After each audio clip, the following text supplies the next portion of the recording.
Pada zaman dahulu ada saudagar kaya yang bernama Dampo Awang, ia berasal dari negeri Cina.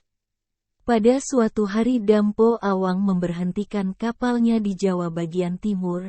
Dampo Awang sangat senang dengan daerah itu, dia berniat untuk menyebarkan agamanya di sana. Suatu hari dia bertemu dengan Sunan Bonang yang merupakan salah satu dari wali Songo yang menyebarkan agama Islam di tanah Jawa. Pada pertemuan pertamanya dengan Sunan Bonang, Dampo Awang memperlihatkan sikap yang tidak baik kepada Sunan Bonang karena dia takut ajaran yang ia ajarkan akan terganti dengan ajaran Islam. Dari kejadian itu, Dampo Awang berniat untuk mencelakakan Sunan Bonang. Dia sangat tidak suka dengan Sunan Bonang.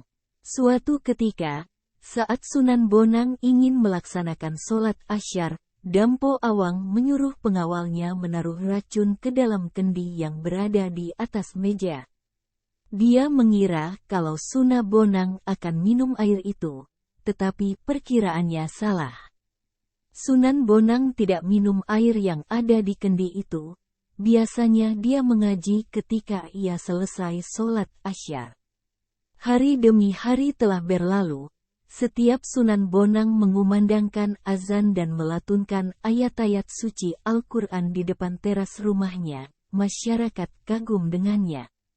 Akhirnya banyak penduduk yang masuk agama Islam.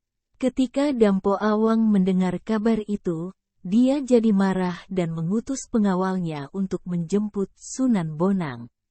Sebenarnya Sunan Bonang tidak mau ikut, tetapi dia merasa kasihan dengan pengawal Dampo Awang.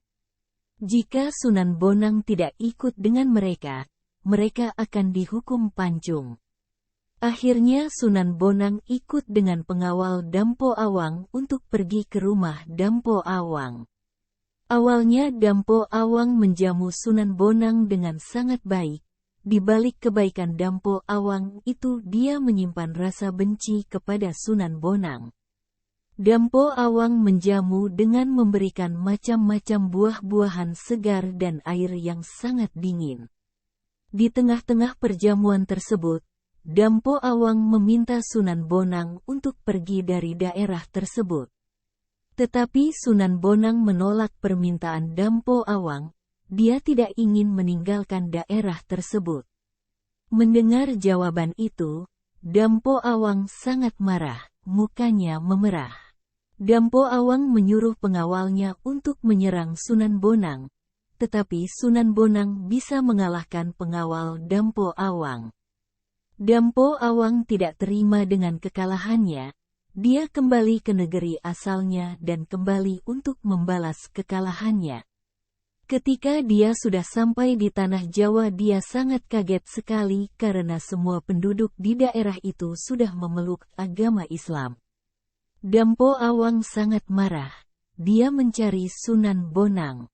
Saat Dampo Awang bertemu dengan Sunan Bonang dia langsung menyerangnya.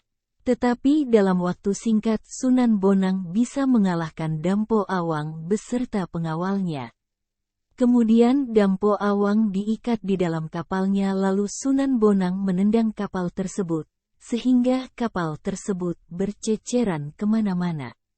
Sebagian dari kapal itu ada yang di laut. Dampo Awang menyebut kalau bagian itu kerem, tenggelam, sedangkan Sunan Bonang menyebutnya kemambang, terapung. Kemudian lama-kelamaan penduduk memanggil daerah tersebut dengan sebutan Rembang, yang berasal dari kata kerem dan kemambang.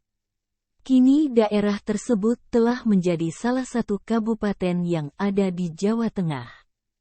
Jangakarnya sekarang berada di Taman Kartini, sedangkan layar kapal berada di Batu atau biasanya sering disebut Watu Layar, dan kapalnya dikabarkan menjadi Gunung Bugel yang ada di Kecamatan Pancur karena bentuknya menyerupai sebuah kapal besar dan di atas gunung ada sebuah makam konon di sana merupakan makam Dampo Awang. Nilai moral yang terkandung dalam cerita ini terdapat pada kalimat Ketika Dampo Awang mendengar kabar tersebut, dia jadi murka dan mengutus pengawalnya untuk menjemput Sunan Bonang. Awalnya Sunan Bonang tidak mau ikut, tetapi dia merasa kasihan dengan pengawal Dampo Awang. Jika Sunan Bonang tidak ikut dengan mereka, mereka akan dihukum pancung.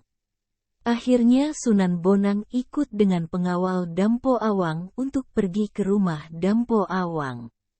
Meskipun sebenarnya Sunan Bonang tidak mau ikut bersama pengawal Dampo Awang, tetapi dia tetap ikut bersamanya.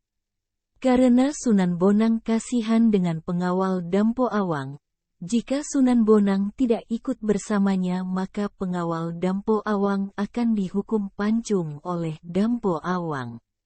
Nilai agama pada cerita ini dikisahkan nilai agamanya sangat melekat pada masing-masing tokoh, contohnya Dampo Awang dan Sunan Bonang. Mereka berjuang untuk menyebarkan agamanya masing-masing, agar agama mereka berkembang luas. Nilai budaya pada cerita ini terdapat pada kalimat tersebut, sebagian dari kapal itu ada yang di laut. Dampo Awang menyebut kalau bagian itu, kerem, tenggelam, sedangkan Sunan Bonang menyebutnya, kemambang, terapung. Kemudian lama-kelamaan penduduk memanggil daerah tersebut dengan sebutan, Rembang, yang berasal dari kata kerem dan kemambang.